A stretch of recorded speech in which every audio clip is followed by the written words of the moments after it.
Não dá para negar. Nós vivemos em uma sociedade extremamente consumista. É interessante notar que isso toma conta da gente muitas vezes e nós nos sentimos constrangidos. Nós sentimos uma necessidade muito forte de ter, de possuir, de conquistar. Sabe, esse sistema é regido por uma lógica, por um princípio. O princípio da satisfação das nossas necessidades, sejam elas reais ou não. Isso se dá através da aquisição de bens ou serviços que outras pessoas possam nos prover. E dessa maneira, as coisas vão ganhando significado, vão ganhando importância ou relevância de acordo com a capacidade que elas têm de nos satisfazer. Segundo um famoso escritor, nós somos uma geração que sabe o preço de tudo e o valor de quase nada. Sabe, eu quero refletir com você. A verdade é que, de um modo não tão sutil assim, essa mesma lógica que rege o mundo tem permeado as nossas relações dentro da igreja, tem se inserido nela e tem afetado inclusive o nosso relacionamento com o próprio Deus.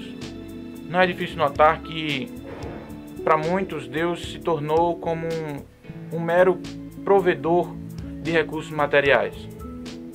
Nós o enxergamos como uma grande força capaz de dar aquilo que queremos e, para tanto, nós nos submetemos a um sistema religioso, nós alimentamos uma fé e dessa maneira nós fazemos do nosso Deus um grande mercador.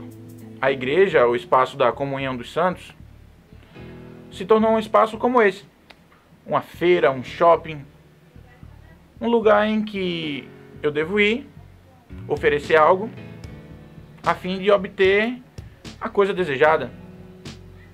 E aquilo que eu ofereço seria a fé. A fé tornou-se a moeda, um instrumento de barganha. É aquilo que eu ofereço ao grande mercador, a fim de que ele me dê as coisas que eu espero. Pensar nessas coisas me faz lembrar o capítulo 6 do Evangelho de João. O capítulo descreve um dos milagres mais fantásticos e impressionantes do Mestre. Logo no início, ele começa falando da multiplicação dos pães e peixes. Algo espetacular. Com 5 pães e 2 peixinhos, uma multidão de mais de 5.000 pessoas foi alimentada e sobraram muitos cestos.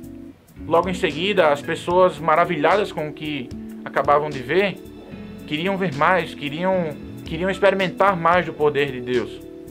Mas Cristo tem uma reação inesperada. Ele não quis ser proclamado como rei, como as pessoas gostariam de fazer. Mas ele se afasta e vai para um monte onde ele sabia que estaria sozinho.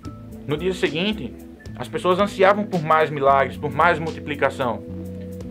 Mas Jesus as repreendeu e disse que não faria, porque sabia que elas só estavam o seguindo por causa das maravilhas que ele fazia.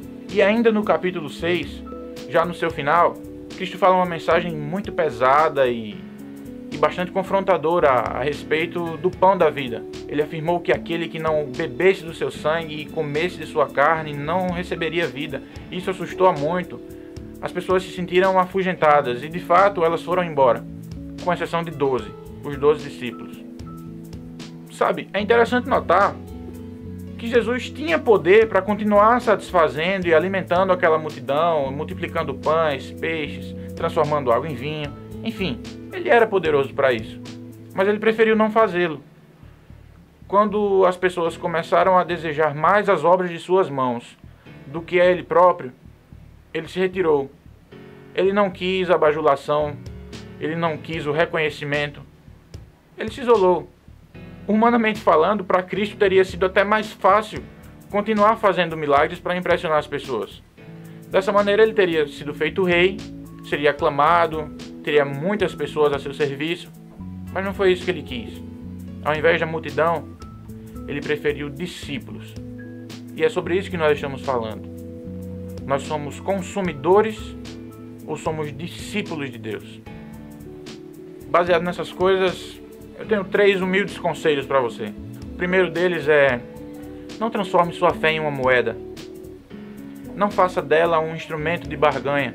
Ora, a fé nunca foi e nunca vai ser algo que nós podemos ofertar a Deus a fim de que Ele faça aquilo que nós desejamos. O segundo conselho é sobre a igreja.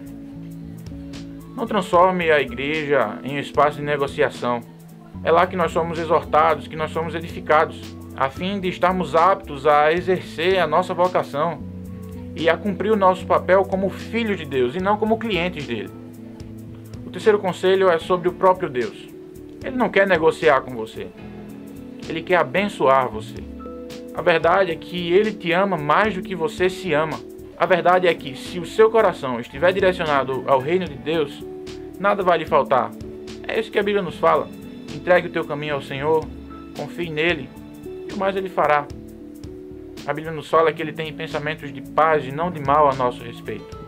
E a verdade e a mensagem central do Evangelho é que Ele pagou um preço muito alto para te ter não como um cliente, mas como um filho. Portanto, não trate como um mercador aquele que na verdade é o seu Pai. Que Deus nos abençoe.